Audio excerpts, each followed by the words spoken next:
Hello, everybody. Welcome to Boss Rush Video Game Book Club, the Boss Rush podcast, monthly spoilercast and review discussion show about the games that you voted on. I am your host, Patrick Klein, and alongside me this time we have the Nintendo guru himself from the Nintendo Pow Block, Eddie V. How are you doing today, Ed? Hello, everybody. I'm doing good. I finally get to be on a different podcast with them Boss Rush. Definitely be on this one to talk about this crazy game. The wackiness level is high. It was definitely was a rush at the very end. But before we get to talk about this, I want to introduce a very special guest. We have the marketing director / PR of Yacht Club Games with us, and very avid gamer and loves mystery games and adventures and narrative titles, and just she loves gaming. You should check her out. It is Celia from Yacht Club Games. Yeah. Hi. Oh, hi guys. Wow, such creative title. Yeah, thank you for having me. I'm really excited. I have a lot of thoughts and feelings about this game. Like you said, I am a big visual novel fan. I like all types of games, but visual novels have a very special place in my heart. And I've always heard about the Famicom Detective series. I was really excited when the first couple of games got released on the Switch. So to have a brand new title that we're able to play and sink our teeth into was so exciting. So it'll be a fun episode. Oh yeah, no, it kind of came as complete shock that this game was a Famicom Detective Club game. Now, I have to admit something. I've never heard the series until the remakes came out. Like, out of as much EGM that I've read, GamePro, as much as I try to follow Famicom in Japan, this series was never mentioned at all. Nintendo hasn't mentioned it for years, decades, until the remakes came out. I'm like, what the world is this a new? And then I looked up the history, be like, it was out with the NES. Was out with the heck? Don't know how I missed it. No, that is A-okay. It tends to be a bit more obscure in the States. I only knew about it because I used to work in retro hardware. And so I had, I worked for a company called Hyperkin. They did a lot of retro stuff. And one of my old coworkers is like a super fan of visual novels. And he's the one that introduced me to like that and the Princess Maker 2 for the Wonder Swan and a bunch of other ones. So that's why I like when I saw it, I was like, oh my gosh, like when they were doing the remakes. But fun fact, not to brag, so when we had the initial announcement of it, when like Nintendo was being all sketchy and like having this type of guerrilla marketing where they didn't quite exactly say what the announcement was, which was really unique for video game marketing because Nintendo hasn't done something different like this in years. Fun fact. I called it on the Game and Talk podcast. I was like, oh, it's totally this. And everyone's like, no, Celia, like sit down. Like it's definitely not a visual novel. And when it announced, I like did a victory lap around like my house. I was like, I knew it. Okay, cool. I'm excited to play. So that's my little humble brag. That is hilarious. Mm-hmm. Well, before we get into more of this game, I just want to get some housekeeping out of the way. If you want to support the Video Game Book Club, and the Boss Rush podcast, you can go to our Patreon at patreon.com/Boss Rush Network. Subscribing to a tier on our Patreon can grant you perks like exclusive pre and post shows, voting rights for the Spoilercast and Book Club series, and exclusive questioning threads for our Spotlight podcasts, and early access to After Dark and more. As always, though, your viewership and listenership is enough for us. Subscribe to the Boss Rush Network on YouTube and like this video. Also, if you're listening on Apple Podcasts or Spotify, or even if you don't, just kind of leave us a rating and a nice review on those platforms. It helps out with our visibility. And you can find all of our banters, features, listicles, reviews, and more on our website at bossrush.net. All right. If you haven't got an idea of what we're going to be talking about, we are going to be talking about Emio, the Smiling Man. We are talking about Emio, the Smiling Man, a Famicom Detective Club game. It originally came out this August, on August 29th, 2024. A lot of us were at PAX West at the time, so luckily they had a very meaty demo that transferred over, so that kind of helped with that one Yep. for us. And it came out on the Nintendo Switch, and it was developed by a little visual novel company called Mages, who is known for their Science Club Adventure series. So games like Steins Gate, they just recently came out with one called Anonymous Code. These guys are very much masters of visual novel telling, so it's pretty cool to see these guys jump on and help Nintendo out with this game. And it got some pretty good reception for a visual novel. It got a 75 on Metacritic, which, 75 is considered a good game. So don't knock it. Give it a shot.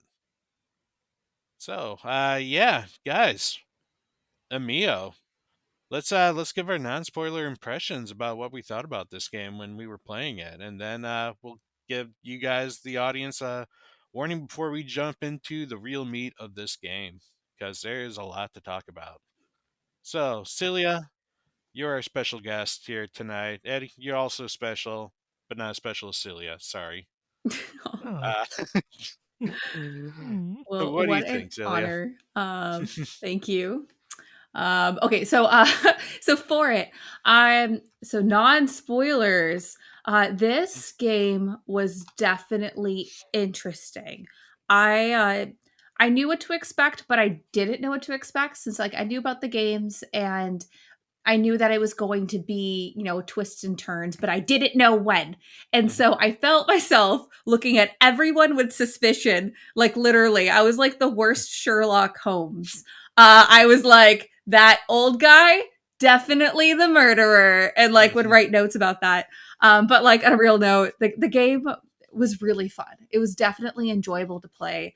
I liked that this world is grounded in reality, so everything that happened in there, for the most part, was definitely something that was plausible, and it kept its foot on the ground, but it kept me guessing every part of the way. I really enjoy the mechanics of discovery when playing this VN. It's more point and clicky and adventuring, and you have to use your brain. You have to use you have to get a little thinky in there to like figure out exactly what the course of action should do. So you get to discover with the main character like the mystery, which really adds to immersion when you're playing the game. I don't know, I really liked it. Is that a good yeah, I don't know when to I stop. think that is a great description of the game. Like, I want to get I want to get Ed's opinion too before Yeah. I jump into my own opinion. So Eddie, what do you think? What were your thoughts? Um, Definitely this is easier than the remake games. I definitely will say Hmm. that. I kind of do love kind of the twists and turns that they get into this game. There were some funny moments from me. One of them is the police office when all of the characters are there, and this Megumi. Megumi is there, and she reveals everything, and I'm like, "Wait, what?" And it was just such a funny moment. But I really do like the story, the way that they presented the characters that we meet in the game. I did enjoy them, and I like that the mystery closest when it gets to the end, it kind of felt like the game really was like the big point when it got to the end compared to the beginning of the game. Because I know they were trying to set things up at the beginning, but I was just like, this feels kind of slow. I'm like, "Uh, there's no character build here just yet. But as you play along with the game, you start seeing the characters being developed. I'm like, okay, this is good. And then the ending is just Racky Schmacky, which made me love the game which made me love the game even more, I should say. Hmm. So yeah, this is a really good game. It's not on the level of Phoenix Wright, because I think there's something about Phoenix Wright that I enjoy as a visual novel slash adventure game. I think it's the court system kind of thing Hmm. that's to it, but I love the fact that Nintendo allowed this N-rated game to be on their system, because the only ones that they allowed doing the N-rated game is Platinum with Bayonetta. So to see them have their very own N-rated game for their console, like this could lead to more um more like games like this, and maybe some M-rated game that could be an action or adventure game or something like this could open up a lot of doors and possibilities. But for this game, yeah, I really love where they went with it, and why it earned this M-rated status, I should say. Hmm. Yeah, it's I think the other the actual Nintendo one that was Nintendo actually only released two M-rated games in their history. Bayonetta I think still goes kind of more to platinum. That's why I'm not Hmm. considering it Nintendo. But they did And the Eternal Conquer. Darkness. Well, that's rare. No, that's Again, rare. I, Eternal Darkness was Nintendo, Yeah. and Eternal Darkness, yes, it yeah, was. I thought that was teen though. Was nope, it M-rated? that was M-rated. Oh, okay. Yep, and I then we got Emio. Uh, Okay. So, but yeah, it's very interesting that we're seeing Nintendo branch out here. So, maybe we will see more. Maybe like if this did good, we'll get another Famicom Detective game that's also, earned its mature rating as well. Because Hmm. let's face it, crimes aren't meant to be teen. Yeah. So, but yeah, my thoughts. I really liked the story of this game.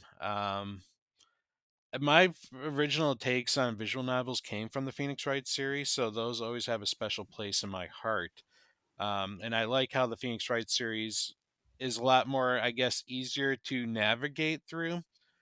I would say my only real complaint about Amio was trying to figure out whether I needed to talk a certain topic over and over again, or if I had to look at something, or if I had to think and able to get the conversation moving. It felt like a lot of guest clicking for me, but that's really my only like complaint. I loved the characters. They were definitely a very interesting group of characters. I loved how the story just it leaves you guessing. Like there were times where I thought I knew what was going to happen, and sometimes I was right, and then other times I was just like way off on my guess. So, I'm usually one of those people that can usually guess what's going to happen. And like, oh yeah, the killer's going to be this guy. And, this incident really was that, to be like covering up some other grand scheme. Like I lived off mysteries all my life. But yeah, this game did have me questioning a few things, but I absolutely loved it. I definitely think it's something worth a lot of people's time. It's a very short game. You can finish in about 10 hours, which is a little bit on the shorter side for visual novels. Hmm. But yeah, I loved it. I thought it was great. Anything else you guys want to add to that, or do you think we should jump into our spoilers? I got to say the animation to this game and the voice acting was really on point. Oh my goodness, the way that they move, the way that they speak. I wish Usugi. That's it. Is that it? Yeah, the detective owner. Yeah, I wish he Mhm. was more into the game, and everything. I kind of wanted to play him, at certain points, but I understand why he was gone. His part played a pivotal role closer to the end of the game. Um, Great soundtrack, like just the smooth band kind of sounding, and I'm just like, oh, this is really good. And then I want some milk tea. I want to try that milk tea, and everything, because I was just like, this milk tea sound good, and Yeah, everything. the milk tea and the tiramisu was definitely well discussed in this game. So if I'm ever in Japan, I'm gonna have to find this so-called cafe and Yeah. get some. Wait, is it a real place? No, I was like, wait, I hold on here. I feel like I would have seen an article about that. Well, no, because some things, like when I went to Japan, I was going to a bunch of the Persona 5 locations. yeah, Since, Uh-huh. like, that's a thing. And then, like, there's a bunch of other things. Like, I don't know if you guys are into anime, but in My Dress Up Darling, the Sunshine City Mall cosplay meetup is real. And it was Uh-huh. happening ooh, when I was at the mall. And I was like, wow, there's so many cosplayers. And then I went outside because I was just curious, and I was like, I know this place. Anyways, that's my aside. Continue talking. No, living my dream here. I would love to go check out some locations in Japan. Like It's it's, fun. it's always been a dream from mine. Like place I want to go at least once in my life is Kyoto. It's beautiful. Yeah. Mm-hmm. Yeah. All right, guys, we are going to put up the spoiler warning right here that we're going to be diving into the game. We are going to be talking about things like who the Smiling Man is, why the Smiling Man did what they do, as well as other spoilers that happen. So, if you don't want to be spoiled, go play the game and come back. But, you know, if you do want to stick around and just hear our thoughts and opinions, by all means, stay. We're happy to have you. So, this is your final warning. All right, guys. So, this game kind of starts off with a bang. You're called to help investigate a death over by a high school, and the death had something a little bit suspicious going on with it. It wasn't your normal homicide. Um, they found this kid with a paper bag over his head, and that in and of itself is just very unusual because it's a very creepy bag. It's a bag that's just smiling at you even though it's on a dead body, and apparently there might be some history with this. Uh, but you are a fresh young face at the Uzugami. Did we get that right? Utsugi. Thank Usugi. you. Yeah, the Asugi Detective Mhm. Agency, and you are just kind of you're like the fresh pair of eyes. You have no clue what's going on here. Well, other people might have thoughts about things that have happened in the past. But what did you guys first think about when you initially saw this body? What a totally normal way to find a body. No, I'm Mm-hmm. kidding. I did expect it. I should have expected it was gonna be a kid, because in the like in the Famicom detective agency, I think one of the games, there was a kid that died first, and once we found out that there was this male kid that died, um, I didn't know that it was gonna lead to the events that took place with it. Um I was kind of shocked though, uh that someone would do a murder and then leave a paper bag with a drawing on it. Um I'm like, hold on, wait a minute. Paper bags are not that big to fit a human head, and especially when you had it for spoiler everybody for 18 years.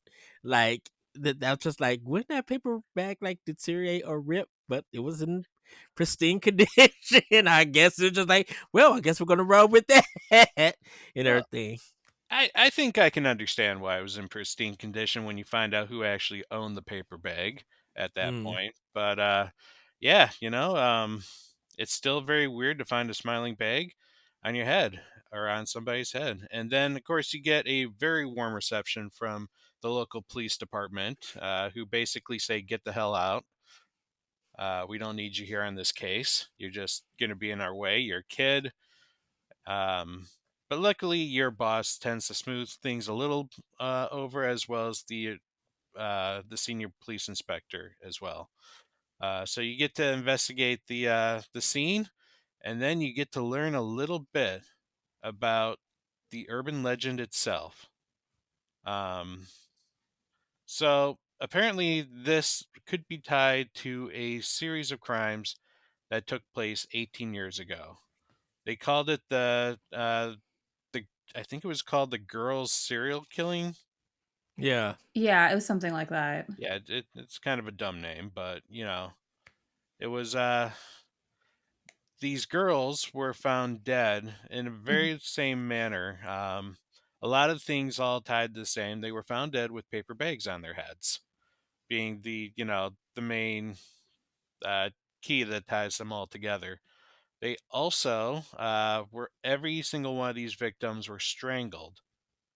with the exception of the current victim, Isuke. He seemed not to have been strangled by hands, but more by some sort of cord was used to strangle. So there was a slight difference. Another difference of this case was he's a guy and everyone else was a woman that Mhm. died. So and then there was also a different kind of legend that also tied to this, more of a supernatural legend about a ghostly man that would come up to you if you were found crying on the side of a road or just, out alone and sad. He would come up to you and ask if, if you were happy or, like what, like, I don't know exactly what, did he say anything in particular? He would ask you if he wanted him to help you smile again, and it'd be like smiling forever. Mm-hmm. I don't remember the word for word. Did I write that Yeah. down? Yeah, like when he look at you, he'll say something like that, and but he'll look at you and wait for you to respond. Yeah, And that's cool then of him at least. yeah, depending on the way that you respond, um, there's an outcome depending on the way that you're responsible. Yeah. Mm-hmm. Yeah. So that outcome was you could laugh, and if you laughed, he walked away. However, if you continued to cry, he would then put a forever smile on your face, which means he would kill you and then put a paper bag on your head.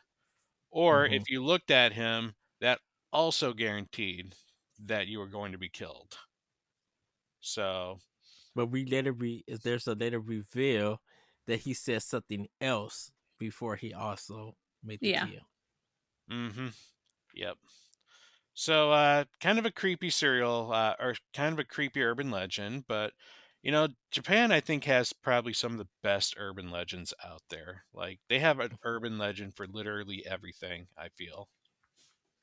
And it's always like some seven mysteries of why my high school is haunted or Hmm. why this train station is haunted. It's like seven mysteries of something, but it always ends up being like some massive killer. There's Like, a there's a bigger mystery in this game to me. Where did Emio get all of these paper bags in the first place? Because grocery store. because well, that's the thing about it. There was never no investigation or no look into, like, I wonder if there's a place that's been selling a lot of paper bags and everything, or was he like buying paper? Because I always wonder, how did he or she, the person, Emio, I should say, Hmm. how did Emio get all of these bags when Emio is the I would say I would say the questionable thing about Emio is just like, how did he get these bags from any places with what this person had? Because this person didn't really, I'm not trying to get into spoilers just yet. This person really didn't have income coming in until maybe something later. But I was just always trying to figure out, how did how did the paper bags come into play, and how did this person had a lot of them, and Um, even markers to do that. Hmm. I mean, I just feel like it's a generic paper bag. I have a bunch of paper bags hoarded underneath my sink that I use for trash. Like, I just feel like it's one of those things. Because, like, later in the story, not to use spoilers, but like when kids have like the paper bags, those are generic Yeah. bags too. Hmm. So I just think it's shit around the house that he's like, oh, I want to kill someone. Here's these bags. Cool. I think this is my thing now. I don't know. Yep. Okay. No, I'd like to agree with Celia there. Like, I have a plastic bag full of plastic bags, and I remember back in the day, my mom had like a paper bag full of paper bags. So I think you just kind of save them in case you need them. Like whenever you decide you want to go murder someone and put a bag with a smiley face on someone's Which, face. and see, and that's why I can't spoil anything, because you would think that what happened with this person during a certain time. How were they able to acquire? When we get to it, I think when we get Yeah. to the Mhm. reveal, it'll make sense. It'll be like, yeah, that is kind of To weird. jump on that, this game has a ton of plot holes. There's just a Mhm. bunch of things where I'm like, wait a Okay. minute, like, come on here, guys. So I just feel like for certain things, you just turn your brain off. Just, Yep. just flick the switch Okay. and then keep going. Just assume the place where he was living was just fully stocked up in the room that you didn't see. He just found it there, and it's like we're going with it. I do see what you're putting down though of Hmm. what the disconnect of that situation is. But we'll get to that later. Let's move on. Yep. Yeah. All right. So we found out about these serial killers or serial killings that happened 18 years ago, the urban legends, and we are also now finding out about a mystery revolving around one of the lead detectives and why they are very, I guess, uptight about this particular case. One of the detectives, her name is Junko Kuze, and she apparently had her own um, mystery happen at the same time. She had an older brother that disappeared at around the same time as the serial killings were happening, and so there was thought, could these possibly be tied? Um, which is kind of a weird thing to think, like because they don't actually mention whether or not like they knew anything about the serial killer, but somehow a missing boy is tied into this serial killing of teenage girls. And Yeah, I feel like that the same line of thinking is that joke when someone's like, "Oh, I've never seen Batman and me in the same room together. Is it me?" Like my hmm brain literally thought of that when like those details are being shared because like it just doesn't make sense. Like in the whole country of Japan, that like though things are orderly and there is law, like murderers do happen. There are serial killers out there. Children go missing. There's a lot of horrible things in this world. So I just feel hmm like it was too unrelated, but then again, like, the detectives, they ruled that too. They never found the kid. They have a lot of regrets. I can't remember the police guy's name, but he said it too, where it was one of his regrets for not finding that either, besides the case closing itself. Inspector Kamada. Yeah, that's his name. I'm gonna mispronounce everyone's names. When I read visual novels, since I'm like speeding through it, I just make up names for people. So if I name someone that doesn't exist in the game, they do. It's just me being hmm me. I'm kind of the same way too. Like I can say their name into my head, but then when it comes out like actually speaking it, it's like, oh, is that how it sounded? Yeah, Right. no, it's Mhm. it's like oop. hmm So I'll just be like Steve or silly guy. I hmm don't The guy with the paper bag with the smiley face. What's his name? Smiley know. Man. That's it. Yeah, Good name. go Uh, team. s- yep.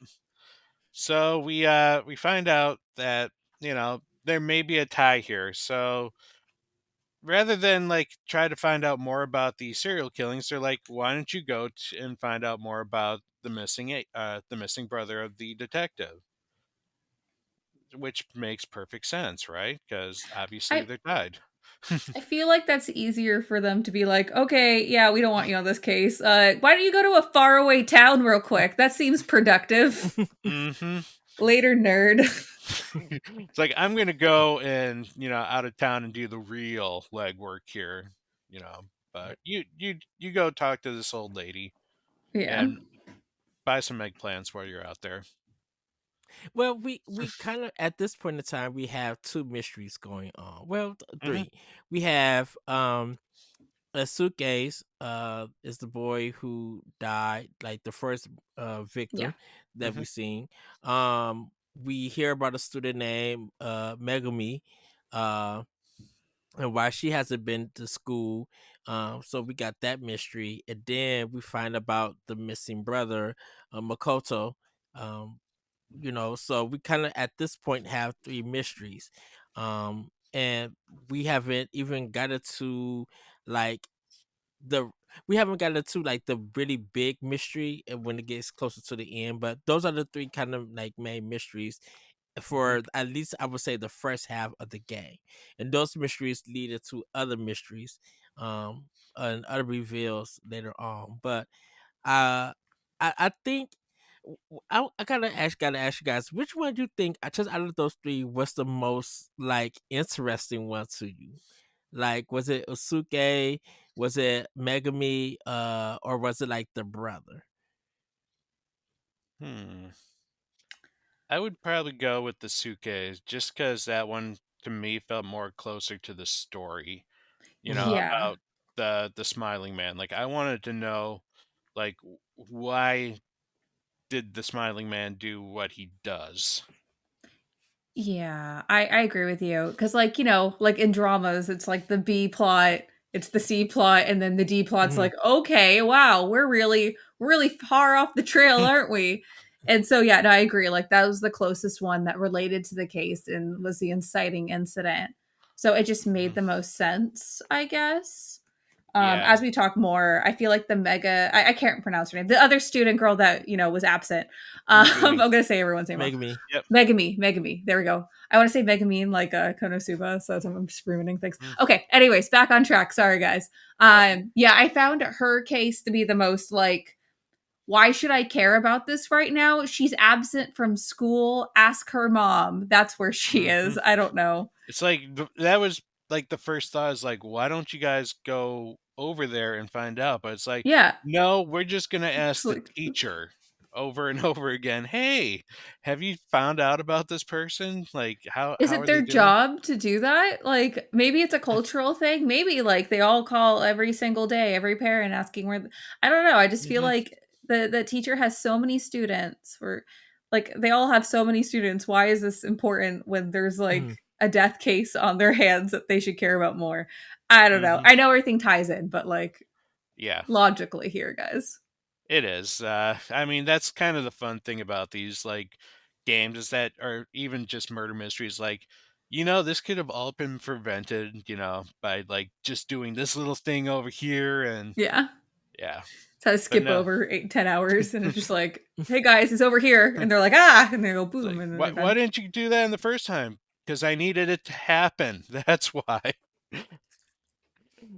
We got 8 hours we have to cover before we can get in there.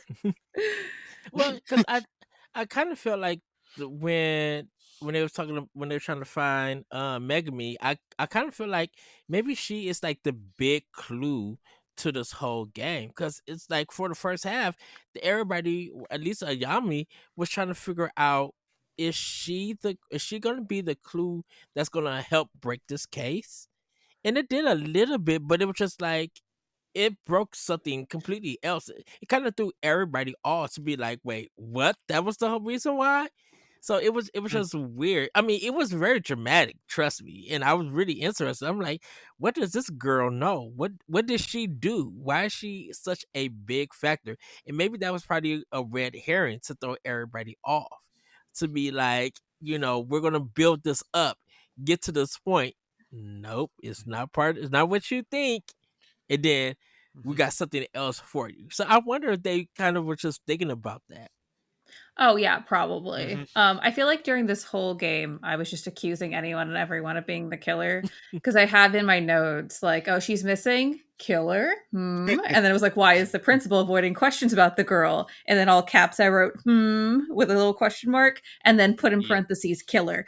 So like, I don't know, man. Like, I think it was. I am complaining, but there is a point of having it there because when you have so much information, it's you like deducting what makes the most sense and Yes. figuring out what the actual cause is. Mhm. Yeah, you know what? I want to actually visit this point. So let's talk about the teacher here for a moment. So we run into a teacher named Mr. Fukuyama, and he was the homeroom teacher of the missing girl, Megumi. But he also knew about Isuke and his murder because of a um, that I guess when big things happen in Japan, they kind of like bring all the students in and have like a little seminar Yes. to discuss things going on. At least that's what Persona has taught me as well. And then everyone talks about it and doesn't even listen to what's going on. But yeah, this teacher for me was probably my first suspect, in my opinion, because there was something very creepy about this guy, in my opinion. I don't know. Like, what do you got? Like, in the first, like, initial cast, who did you guys think maybe was the killer? Everyone. I Everyone. I so at this point in time, I didn't know who was going to be the killer at the time. I didn't have any suspicions. I thought Fukuyama was just so I thought he really was trying to date Ayumi. Well, Uh, that uh, too. you know, and Yeah. everything. I mean, because he was like he's a gung ho teacher and he cares a lot about his students and everything. And this just felt like every time Ayumi and Fukuyama went to go get some milk tea and talk things over and everything, he was always nervous and everything. And I think it's just well, he has to have a crush on Iyami because there's a personality switch after we find out something about him or about a certain event. There's a like a personality switch about him and everything. But at that point in time, I couldn't pinpoint who could be the killer or anything. Hmm.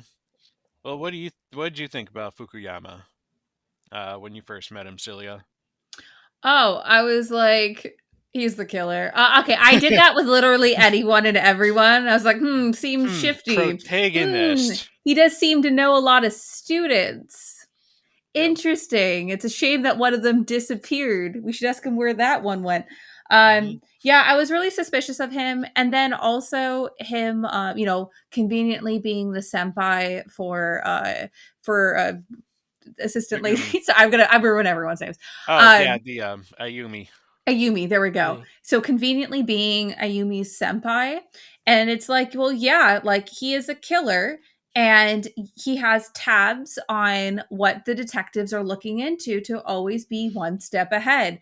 And in my head, that made sense. And as we went through it, like we kept on going back to him, and I was like, he consistently is a figure. Why do they keep on bringing him back? And obviously, we figure out in a little bit. But yeah, I was like, oh, is this like a red flag that it's like, one of those things where like it's in your face the whole time and then it's like surprise and he was here the whole time and he's a murderer. So anyway, so that was my Hmm. thing. Yeah. Well, I guess we all had our opinions. I just found him to be very creepy because, Oh again, yeah. every time they mentioned Megumi, he would just like hush up. Like he had a secret that he was holding out on. And So I before we even get to the reveal for that part, I thought that I'm just like, okay, they had to have some kind of relationship. I'm like, did the teacher get this girl pregnant?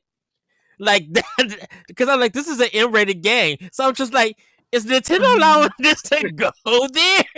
Like that was literally my mind frame when because of the nervous way that he was acting. I'm just like, okay, I'm like, we know that he has a dark secret, but I'm like, if it's between him and Megumi, is she pregnant?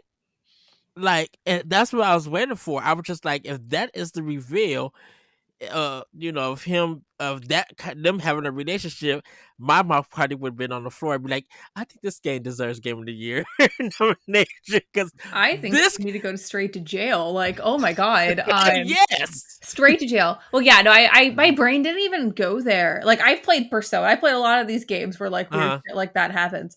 And yeah, I didn't even think of that. I just thought he was a weirdo. Oh my gosh, I can see why yeah, Mhm. you drew that connection. Yep. yeah, he was just too nervous every time that name came up. So it was like uh uh trigger word or like a word trigger for him. Hmm. Hmm. Someone said, well, what about Megami? Where did and it's just like, okay, you know something about her and Uh-huh. about you. You and Laval. So something's Yeah, going on. but like I thought of it like as a like he's his killer. She was supposed to be his next victim. What if something Hmm. happened where he got the kid and other Hmm. kid instead? So Yep. like Yeah. that's where my brain was going. Definitely killer. That's kind of what I thought too. Like, what if she was his intended target, and Asuke just happened to stumble upon him? Yeah, and that's why, like, the things are different in the case, like, usually it Hmm. was girls, now it's a Mm-hmm. boy. The murder was different because maybe he couldn't strangle him, like, he could, oh, you know what I mean? I'm Yeah. not gonna get the murder details, but, like, Hmm. All right, so let's go back to the Smiling Man. The police did forensic testing on the paper bag, and they found out that it is the same type of paper bag that was used in the Smiling Man, or in the serial girl killings. Such a weird name. The serial girl killings of 18 years ago. How they figured that out, not quite sure, but forensics can apparently tell you what the age of the paper bag is. Mm-hmm. And so that's our tie. We now know Asuki was part of the same, you know, the killer's probably the same person that killed Asuki and the original three girls. Um, there was during this whole incident, though, there was a detective that was surprisingly missing during this whole time.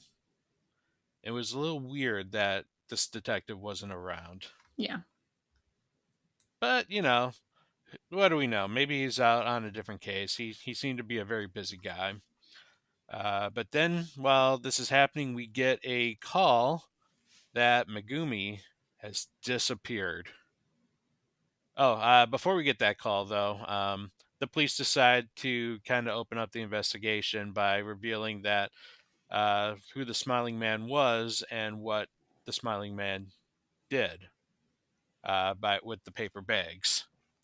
So that kind of Yes. sparked a whole thing of like people wearing paper bags and just the urban legend just going on the news and Yeah, it a went lot of public. discussion.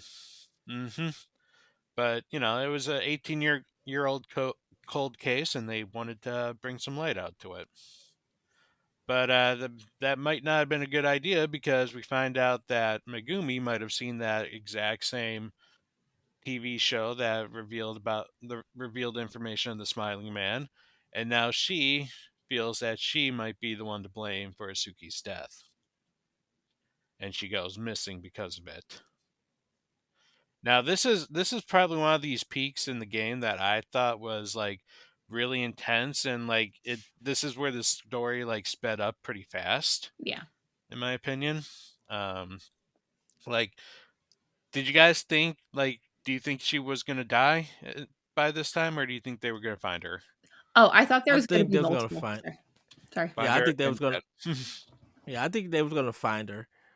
This one. I think because um there were more eyes, witnesses seeing where she was going.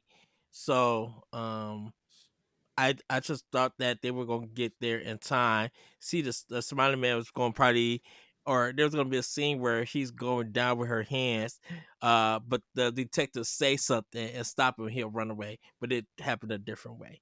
So I thought she was gonna, of course, still be alive because I'm like, we don't have no information from Megami herself. And just to kill her before we find any information would be that would be an infuriating thing for the story because I'm just like, you build up this character being missing and being at school and stuff, and then you kill her before we get any answers and everything. So I think we would have got robbed, and it wouldn't make no sense within the story just to kill her off before we actually find out what's going on with Fukuyama and Megumi and everything. So understandable. I thought that they were gonna kill her. I wrote Ushi God gone. Because sorry, my commentary is like dumb little bullet points. I love these Um, bullet points. yeah, it's okay. So the reason for this is because I was expecting it would cause urgency where you had a clue in your hand and now it's gone, and you're like, shit, I need to kick it into high gear. And like, since the story started to get more and more interesting at this point, it's Mhm. like, okay, there's urgency. People are dying. I need to do something before he strikes again. And it would make sense. And like, Then you know how they introduced the mom. In my head, I'm like, you're gonna find out the details of her case through the mom, and like that made sense. It was already an established character. And that might also make you investigate the principal, not principal, the teacher more. Mm-hmm. And like there might be something there. He seems pretty fishy. I don't know. That was how my brain went. It went in a different direction, but like there's other Mm-hmm. ways they could have done it. Oh, hi, cat. Yep, that's Zelda in the background. Hi, pretty. Yep. So yeah, my thoughts kind of went in the same direction as Celia. I thought she was going to be a sacrifice here, where that she was the important key, and they were going to kill her off because she knew too much or Yeah. something. But no, luckily they found her alive. However, she did run into the Smiling Man and survived. But people think that's because there were a lot of people looking for her, and it kind of chased the Smiling Man away.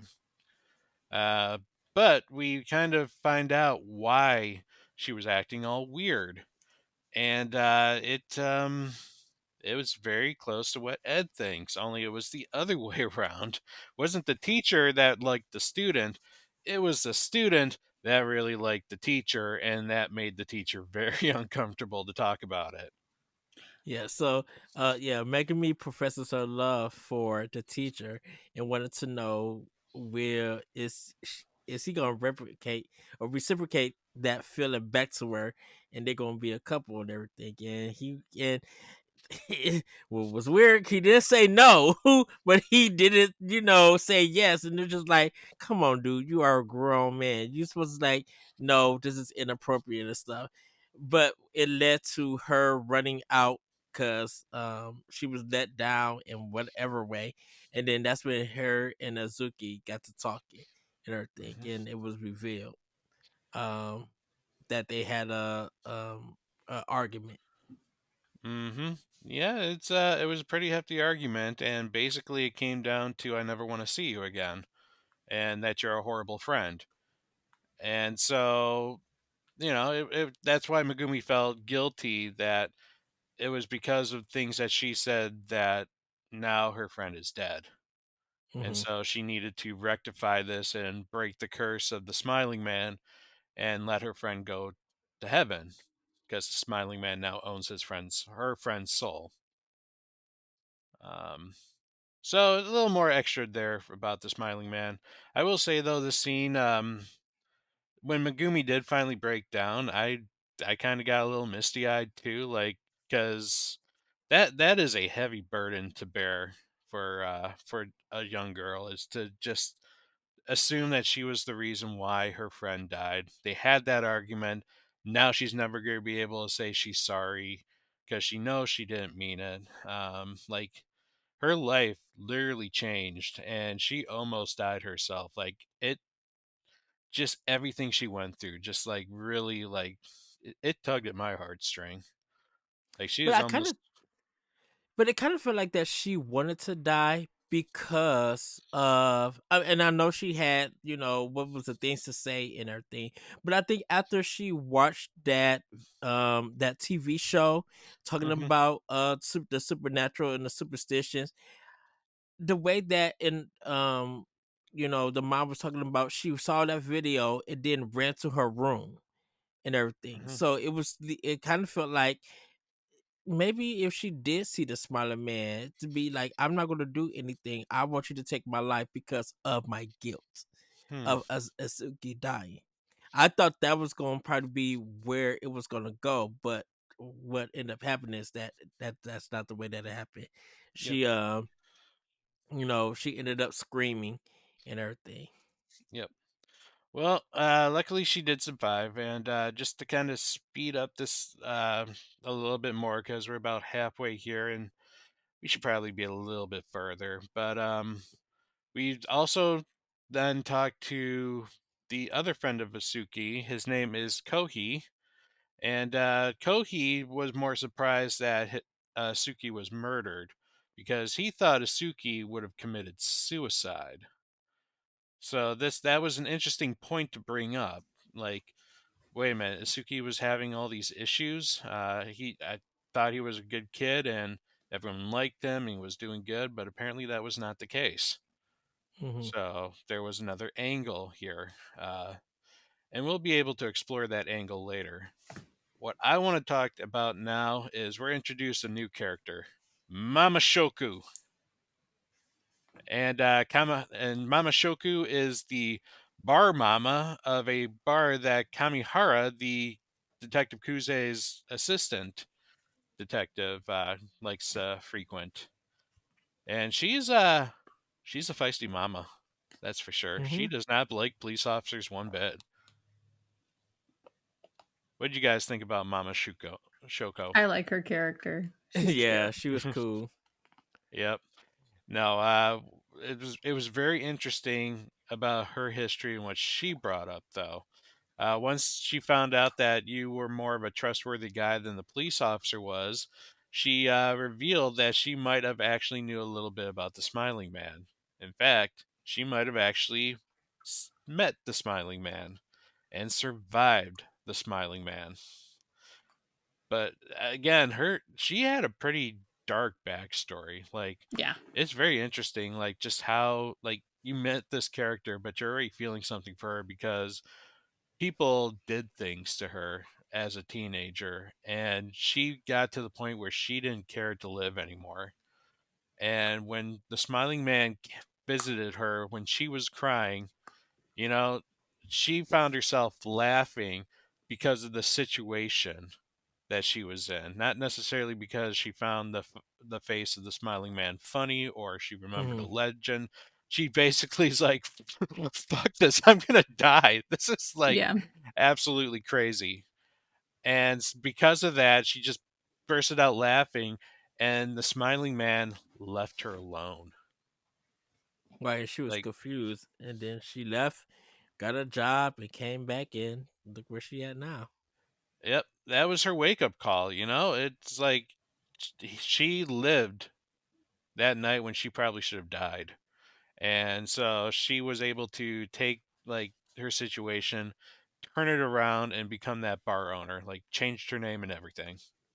So her story was definitely a very inspiring story, in my opinion. Uh, but then while we're out and about, we get a phone call from Detective Kuze, or at least Kamihara gets a phone call. And it's a very urgent phone call, and we have to go to Detective Kuze's apartment because she just got a visit from the Smiling Man himself. Mhm. And this scene was kind of creepy, if you ask me. Like, Very. yeah, she was suspicious about someone tailing her, but like we could see the shadow, she couldn't. But it's that part where she walks up to the eye hole in her door, and then you just see the creepy like paper bag just staring right back at her. Like, Yeah. holy shit! Even that made me jump a little. Well, Yeah, it the was eyes. it The it, it blue was eyes. Yep. it was seeing the figure walk through the glass window that you could see it, and then I'm shocked that it took her to get to the peephole to see that it was the Smiling Man, and she fell back. I thought she would have been like, Who's that creeping through my window? Oh heck no! Let me cut off the lights. I'm about to go hide and everything." Well, we don't Um, know if she lives on a busy street where Hmm. people frequent walking back and forth. Like, we don't mhm. really know. So maybe that's why she's like, "Oh, there's someone." Don't know who though, but Hmm. Yeah, I don't those know. those apartment complexes in Japan, the doors tend to be on the outside, and there's like a walkway Yeah. Yeah. that you can walk through, and so it's probably common for people to be walking on that walkway. And yeah, we knew that it was probably the Smiling Man who was stalking her, but just to see it in the eye hole, like it was definitely, the eyes were like freaky because they're like big, wide, and a little bit on the veiny side. Like there's a little Yeah. craze behind those eyes. In my notes, Yeah. I wrote, "Girl, why are you showing him where you live?" And so so I thought I should add that to this. It's like take a few walks around the block. I know, right? Well, then, she would have had a new problem on her hands, but whatever. Yeah. So while she's freaking out, and Detective Kamihara and Detective Kuze go and try and chase after the smiling man, your character finds a very interesting box that was knocked on the floor that Mhm. contained a necktie and an envelope. And of course, without thinking, he scoops it all up, puts it back in the box, and then just lets it sit there. When I first thought of that, I immediately that clicked in my head what exactly happened to Asuke in my mind. It's like that tie looked familiar. That envelope clearly has something important in it. And the fact that the friend said he thought his friend killed himself Mhm. kind of like made me think, ooh, there is something suspicious about Detective Kuze. So I actually didn't even think about that until that scene where they was doing when you could review the notes and everything. I didn't really Hmm. think it did kick in. I literally thought that was a tie that the grandma and grandpa brought for the grandson, because I like, wasn't it his birthday or something, like some kind of celebration that they was having, like, and I kind of it took me a while to In a think about sense, it, be like, yeah, the eggplants were meant for his birthday that they were growing in the garden. okay. I thought the tie was just like something for the son, Hmm.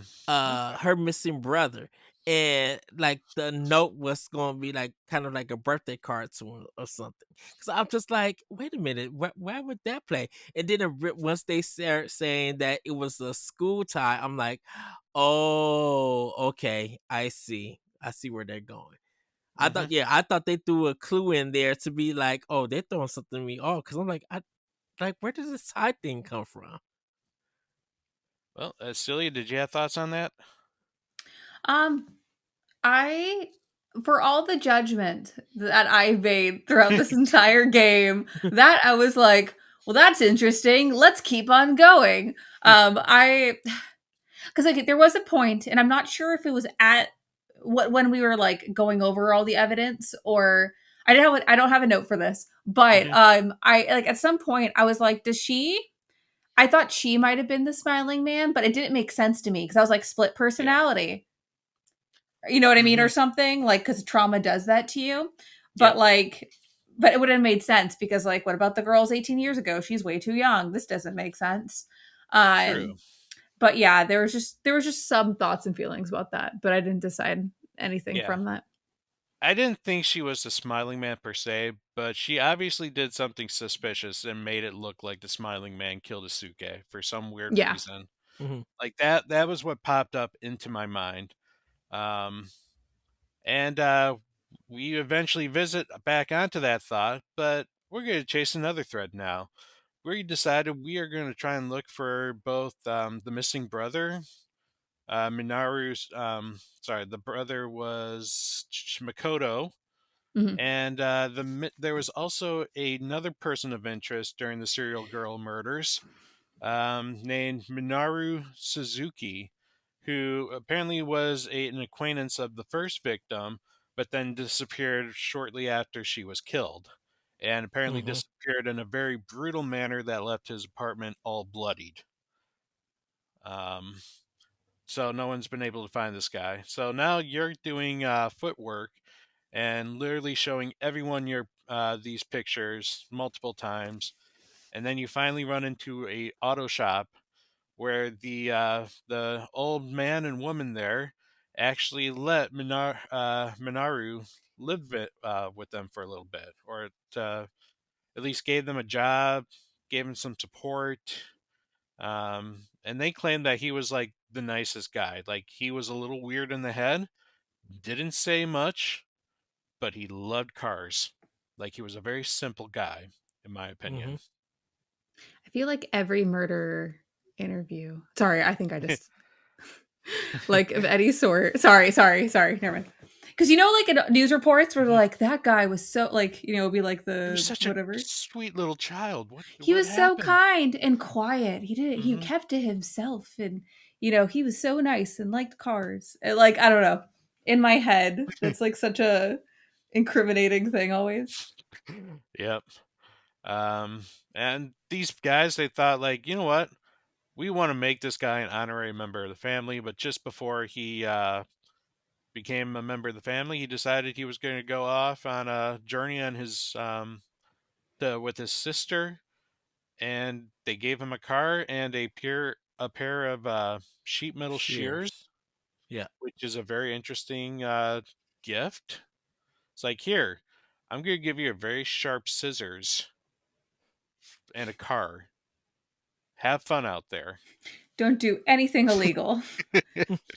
Yep. And luckily, he didn't do anything illegal with those shears, but we find out they had a different purpose later.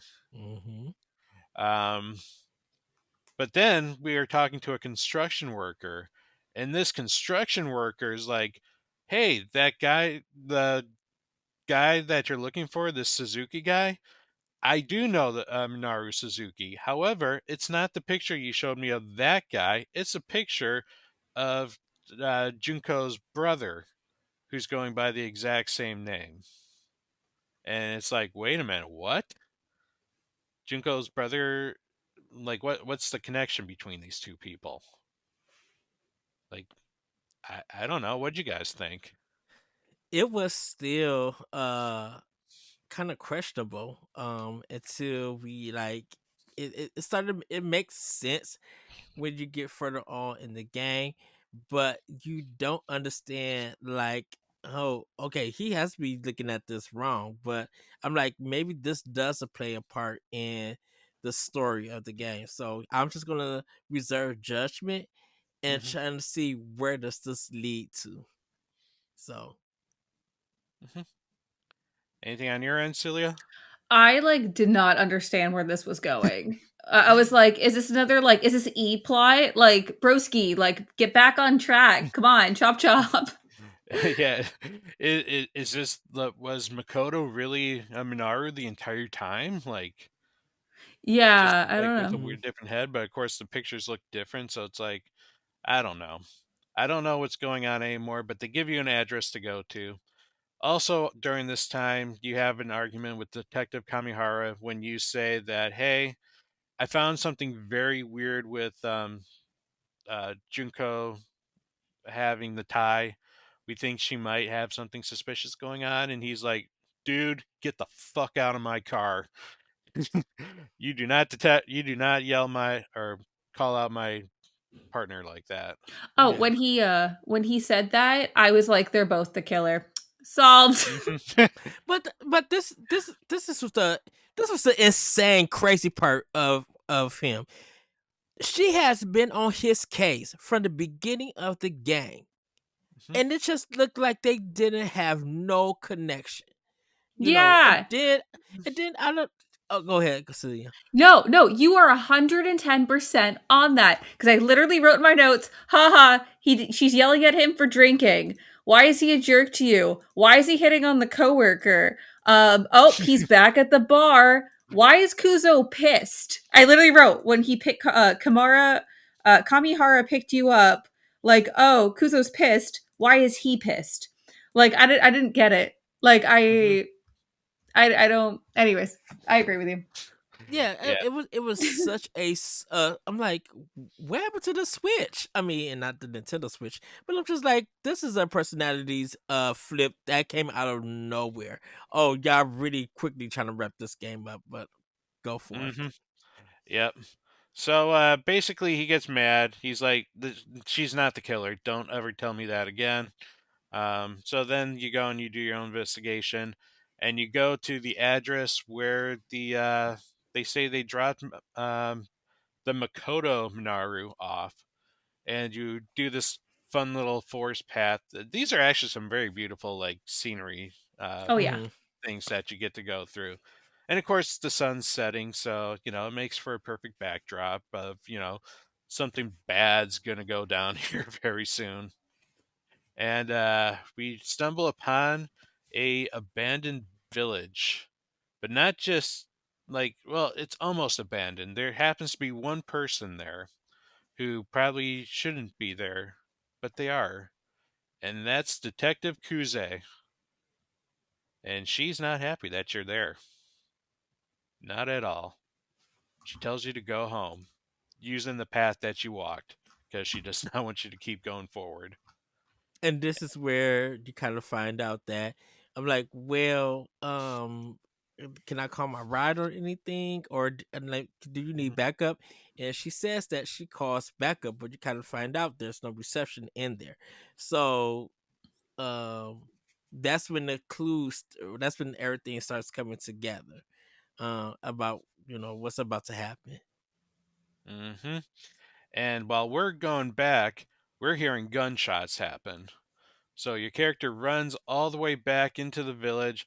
He finds the house out of whichever houses. Apparently, there were a lot of houses there. Mhm. But he Mhm. finds the right one, and he sees Detective Kuze in a corner, very shocked. And we see a dead man on the ground. And then she starts pointing the gun at you and is like, "Why'd you come back? Now I have to kill you." Well, okay, so before that, when you're Hmm. outside, you hear two gunshots. Yep. Then you come in, and then she gives her explanation of like, yeah, like he saw him, and I was gonna shoot at him, but I'm bad at shooting, and then Hmm. he strangled me, and then I macheted him, and Yeah. then you're like, Yeah. there is no machete, where is it? And Hmm. then that's when she's like, oh, time for you to die now, else switcheroo. Okay, Yep. continue. You Sorry. know too much. I Dun just want to dun be Right. dun. happy. Yep. And then we get attacked by by Makoto's brother, or sorry, by Makoto Yeah. Kuze's brother. And then we black out, and we get a little bit of a well, this is what happened while you were blacked out. We found They're out they're that they're back at the agency, and this is when everything like literally wraps up. Be like, wait, what? yeah, this is probably one of the most like psych out endings I've ever experienced because like I was pissed at this point. I'm like, the game was building up to this moment, and you're literally doing a Moon Knight here, where you just like, and you spaced out. All the good stuff happened. The end. And yeah, we find out. Oh, did Junko and her brother reunited? She's off the force, and he's gonna be like, they're all gonna be happy. And Kamihara is like apparently now her boyfriend, and it's like, No, it's her husband. Yeah. They're yeah, married. they're married now. Okay. Yeah, no, it's like it was such a sorry, I'm just interrupting you. Oh Continue. no, I want your opinion. I I I don't know how I felt about a lot of the wrap up ending with this. It was cool because we got to find out like, of why this case started, all the B, C, D, E, everything ended up well, almost not everything. That's a lie. Hmm. A couple of the things were connected. Um I think you didn't get to touch on yet because I think because I interrupted you. Like, the reason why the first case came to be, Yep. and they explained that it was actually Kuze.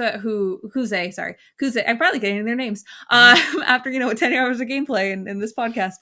So Kuze was the runner that discovered the schoolboy, and then tried to resuscitate him and try to get a bag for it. And the logic there is a little weird, but whatever. And then got like PTSD'd by not the mask, Hmm. the paper bag, and was like, wait a minute. So she like covered his head with it and reopened the case so maybe she could find her brother, which is like, a huge plot point with that. Hmm. Um so like it started to lead things, and then the whole Suzuki story, like that was really interesting. Like I think that is so crazy of like how he became the smiling man, and Yep. like what made sense with that, and like why he would go to help young girls. Like that is like Hmm. so chilling and fun, and the looking for his sister and like calling the Yep. woman that, you know what I mean? Like Yeah. there's just like Let's so talk many. about this. This Oh, sorry, I I'm wanted. jumping ahead. Yeah. No. So so I now want to Sorry. we're talk. in so now we're in the epilogue of the Where Yeah, game that sorry, the sorry. I the reveals jumped. why game I everything's jumped happening. the game too ends. You quickly. get the credit roll, but then you have the detectives like, you know what? I need to tell you the whole story here. Save your game. Come back to me, and we get a whole new title card. It's no Yeah. longer Emil the Smiling Man. It's now Minaru. Yeah. Yes. And instead of the eggplant flower, it's now a smiley face, and an eyeball through through the paper bag, and it's just like, Yeah. oh, this is creepy. But now we get a 30-minute epilogue explaining the whole dark history of Minoru Suzuki and how he became the Smiling Man. That was great. Go ahead, Celia. Now go continue with your story. Oh yeah. Okay, well basically, sorry, I got so excited and I'm like looking at my notes and I didn't separate the last chapter from the epilogue. So it's a modge podge of damn, that's messed up. Yep. Um but yeah, no, basically, like, they reveal a lot of things with it.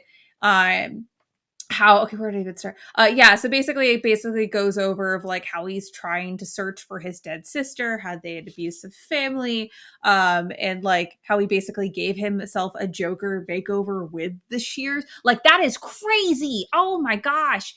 But there's like so much with this game in the epilogue. I feel like I'm just fangirling about this than explaining the Yeah. plot. I'm So what sorry. it so what You ends go. up happening is that Minoru, his sister, his mom, Yeah. their mother and their father was like kind of a really happy family, doing everything. But at some point, the wife and the mother leaves, leaving the kids with the dad. The dad lost his job. He became an alcoholic and Hmm. became abusive. He will always make their sister, who was named Amiko, cry. So one day, while Miko was out, like feeling sad because I think she got hit or something, um, he put on a bag. Miko looks up and see that Minori has his bag on and starts laughing and everything, and it's bringing her joy and happiness, and that clicks in Minori's mind. That if you put on this bag, you can make somebody happy and Yeah. smile. So when the In the words of the diary, this bag allowed them to escape their lives and yes. pretend to be something, pretend to be that happy family again. Like they Yeah. were two different people. Yes, so he made a bag for her because she asked for it. So they're at a point where they're walking both with the bags and living life. The plan was for Emiko and Minoru to leave to run away, but that didn't happen. The dad somehow found out. It's assumed that he threw their stuff in the pond. She goes in to get the Amiko goes in to get to the pond to get her stuff, but ends up drowning. Minoru finds out, starts crying, starts screaming, and runs off. So he's stuck in his mind about his sister. That's why any girl that he meets, he calls them Mhm. Emiko, like asking the question because he thinks that that person is his sister. But when he come to find out it's not, he'll go and kill him. He comes and sees the dad and beats the dad to death. And then there's a funeral where the mom and I guess some other attendees No, Minoru puts I the think it was the villager. I The mom's long gone at this oh point. Yeah. So, okay. Yeah, I was trying to figure that out. So Minoru and puts the bag. Oh, go ahead. also I think he was by this point Minari was arrested, and so he was with the Juvenile. yeah, he was with the juvenile Yeah. police to go see the funeral of his sister. Funeral, yeah. So he while he's in juvenile detention, he asks that he wants, he finds this fascination of working on cars. He gets certified. He gets released. And he goes and meets the Todoki family. While that is happening, a Yumi, not Yumi, um oh, I gotta get sorry. Yep. The other girl that got killed, Ayaka. Ayaka, she ends up meeting up with Minoru because Minoru was coming to her job, and they go to the beach. They talk and everything, and she goes home and she gets abused by her father. Um, she returns to, or she goes to Minoru's house, Yep. and Minoru sees the thing because she's talking to him. Yeah, He goes up it's kind of there. crazy. Like Minari, like she doesn't tell specifically that she's getting abused, but Minaru, Yeah, because of the situation that he was in and being abused by himself, he saw the signs and he knew exactly like what was happening. Like you just saw his eyes open wide and he's like, "What happened to you?" And she's like, "Oh, I just fell. You know me. I'm just klutzy." Like Yeah, he knew, and he came up with the idea. Hey, let's just run away. You and me will run away. We'll get away from our life. So he goes. He quits his motor job, and that's when he yeah. gets the shears in the car. She meets up, or she kind of meets up, goes to the spot where she's supposed to meet up with him, but he didn't show up yet. So she goes back home, but when she goes home, she finds him over her dad, Uh, like uh, uh, strangling him to death. yeah. And that freaked her out. Very, reasonably so. Like she like he obviously he did show signs that he was struggling, mentally. Like he was a very simple person.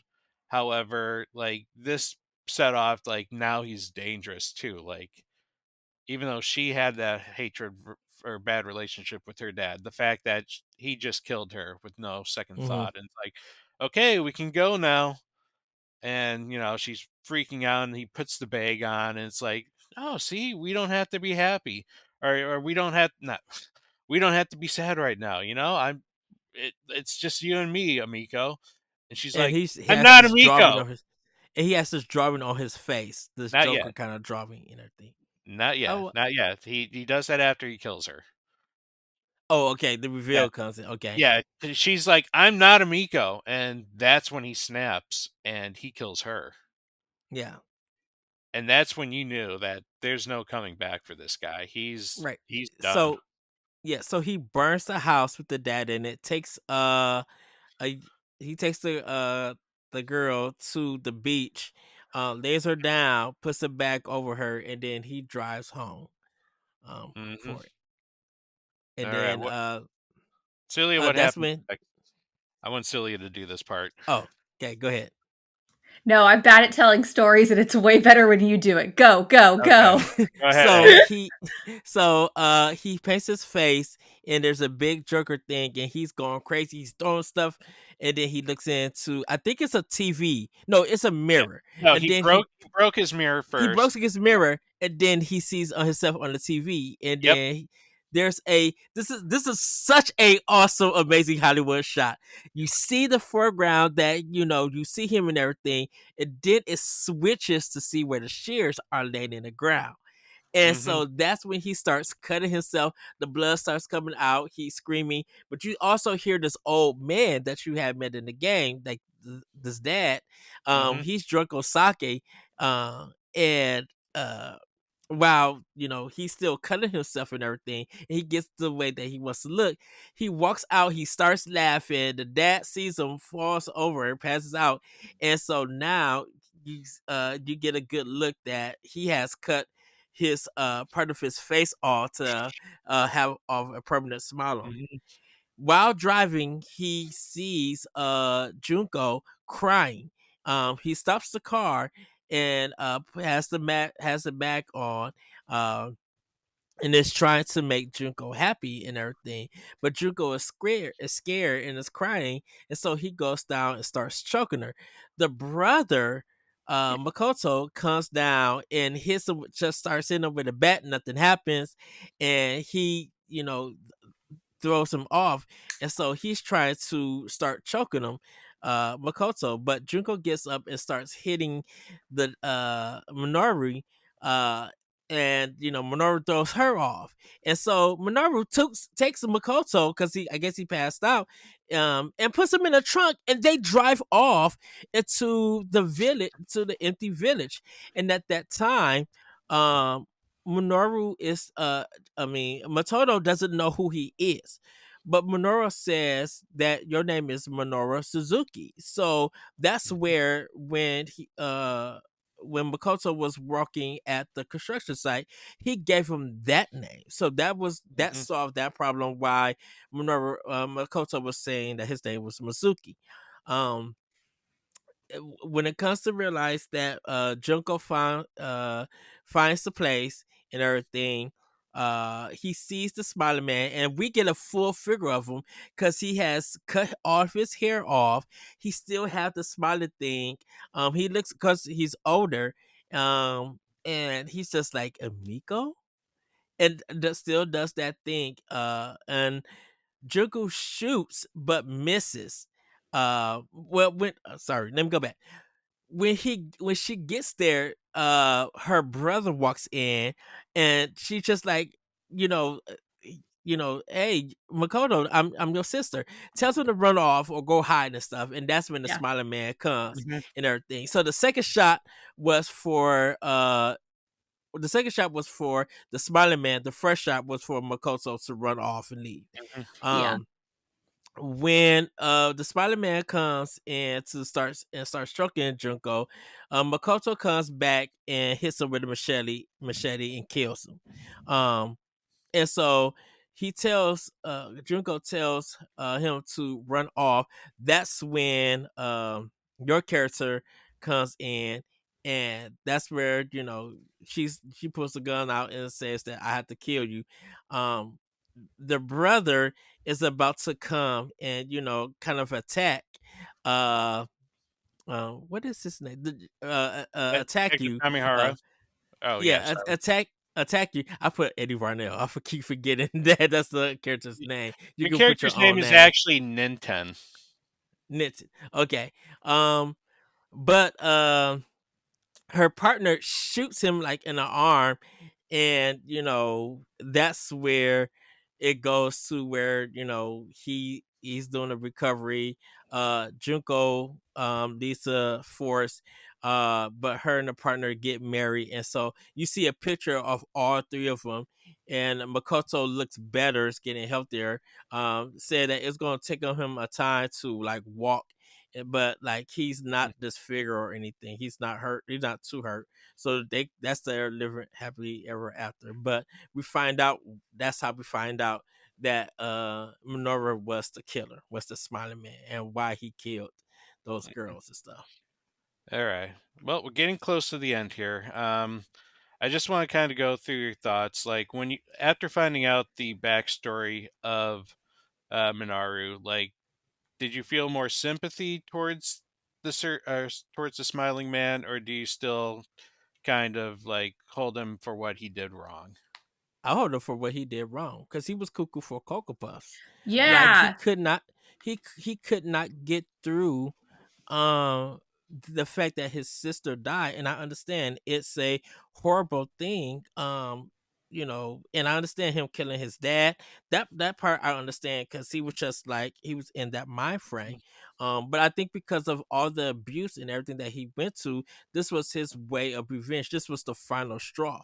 And when that happened, um you would think that he would have his revenge or some retribution or Mm. whatever, but no, he just never got past it, and it's stuck in his mind um about it. And so I was just like, you are not working for it to get past this to get any help and everything, but he couldn't really get any help because he was in juvenile. Mm. And you would think that with his love for cars and his family loved him, um, that he would try to get better. But no, he was still just like, I'm still looking for my sister. She's somewhere in the world. He still had that fantasy of his sister still being alive. So I Yep. don't feel nothing for him because he was just using that fantasy to kill those girls. Yeah. Celia? Yeah, like I don't sympathize with him. Like I get the backstory and it's sad and it really deals with mental health and trauma Mm-hmm. and like what humans are capable of. Like, in the story, the Yeah. confines of the story at least. And yeah, I don't really like I understand, but I don't feel bad because he kept on going. Like, he could have stopped after, the first time. And yeah, he like, met a loving family and like he found a new passion. And if he didn't say anything, no one well, no, just kidding. But like, you Yeah. know what I mean? It's one of those things where Hmm. he kept on going. Yeah. There's no redemption for that. No, Yeah. and since I do, like, I feel really sorry for him, to be perfectly honest. Like, it's because of all that trauma, like the fact that he just could not get over his sister's death, that he completely wiped it from his mind that she was dead. Like, I understand that he was never in the right mind after that. He needed to get more help, Yeah. but because he was silent, because he was generally portrayed as a good person. He unfortunately cheated the system and got out, and was able to just let his illness take the better hold of him. But with that said, no, he is still 100% accountable for the murders that happened afterwards. And it's so sad because honestly, the real I feel like the real crime is that society failed him Yeah. in that No, way. definitely. And then him too for, killing Hmm. people, but Yeah, also society. yeah. Like this could have been prevented Yeah, in 100%. a way, but sadly it didn't, and people lost their lives because of it. So I truly loved how the story ends. I loved that it wasn't a supernatural thing. It really was like this could have actually happened in real life. Yeah. And it makes you definitely appreciate that. um I don't know, just kind of appreciate the thought that it brings into your mind that there are people that struggle out there and they face these kind of abuses, and sometimes like maybe giving them a helping hand might okay, maybe this, I don't want to say go up to strangers and say, "Hey, how can I help you?" Because that isn't exactly the right approach. But to just kind of be aware of the situation and kind of gauge if you feel if something's not right. Especially, and I feel that with the neighbors in the small village community because they knew something wasn't right Yeah. after he came back, but they were too afraid to address it. Um, but yeah, overall, I really enjoyed the story. And just to let everybody know, in case they didn't know, this is Yoshio Sakamata, who created Metroid. Hmm. That's the crazy thing, that he made this series, and he's the father of the Metroid series. Nice. Yep. No, that's pretty cool. All right. Any final thoughts from you, Celia? Uh, I think the game is great. It's perfect for spooky time. People should play it. Hmm. 10 out of 10. Yeah. All right. Well, guys, I think this is it. I think we finished. I think we finished the story here. So Oh, before we go, did you guys do your the report card from the yeah, teacher? I did do the report card. Okay. He told me I should do better and that I might be a perv. Oh gosh. There was one funny scene where I, clicked on the police officer, but I clicked on like her chest just because I wasn't paying attention to the cursor, and my character said like, "It's getting really hot in here," and she makes a comment about how they are real. Oh my gosh. That's so funny. So I guess that forever landed me as a pervert. There you go. Wow. Yep. Good job. Thank you. All right. What did you get, Eddie? Did you get a good score? I got do better Do for better. mine. I got like two well done and then some do better. So I'm just like, this is the first time that I was playing the game. I had to try everything. So, Mm-hmm. but yeah. Yep. All right. It's silly. I take it you didn't look at it. Nope. I didn't know that was a thing. Yep. Just reboot the game. Uh huh. I think it's in your extras or something. There's something called the Yeah. report card, and you Yeah, get. I literally was Googling, did I miss something? Like, I literally was Mhm. like, where? I'm such a completionist about like finding everything or like doing Yep. stuff. So Well, yeah, that's yeah. funny. So check your report. See what Professor uh, Fukuyama thinks about you. Okay, I'll let you know. Okay. Cool. All right, guys. That's it. So thank you so much for watching and or listening to this episode of the Boss Rush Video Game Book Club, part of the Boss Rush Podcast and Boss Rush Network. You can catch our new episodes the last Saturday of every month on the Boss Rush Plus podcast feed or on YouTube. Get this show 1 month early and ad-free, voting rights, and other perks as little as $1 over on Patreon. And also check out our merch and find all of our content at bossrush.net. Panelists, Thank you for your time tonight, as always, and thank you so much for watching and or listening. And until next time, we will be talking about Life is Strange, Double Exposure. So Ooh. it's gonna be a fun one next month, and we look forward to having you all back again. So, Eddie, thank you for joining us. Where can people find you? You guys can find me on Twitter at that retro code, and you guys can also check out Nintendo Pop Block on Boss Rush YouTube channel and on bossrush.net. Awesome. And Celia, thank you so much for taking time from your very busy schedule. I know you got a couple of games kind of in the pipeline here that's you're working really hard on. Mhm. So we appreciate it. Where can people find you? Yeah, you can find me on Twitter. I'm at Celia B, and B has 3 E's. All right. Well, thank you again, everyone, and have yourselves a great night. Bye, Bye. everybody. If you want to see how you can become a Patreon producer, head on over to patreon.com/BossRushNetwork. The Patreon producers for this month are Adriel Munger, Austin Campbell, Celeste Roberts, Christian S., Sana Dierig, Francisco Santillan, Matthew Keel, and Todd Oxtra. Thanks for your continued support of the Boss Rush Network.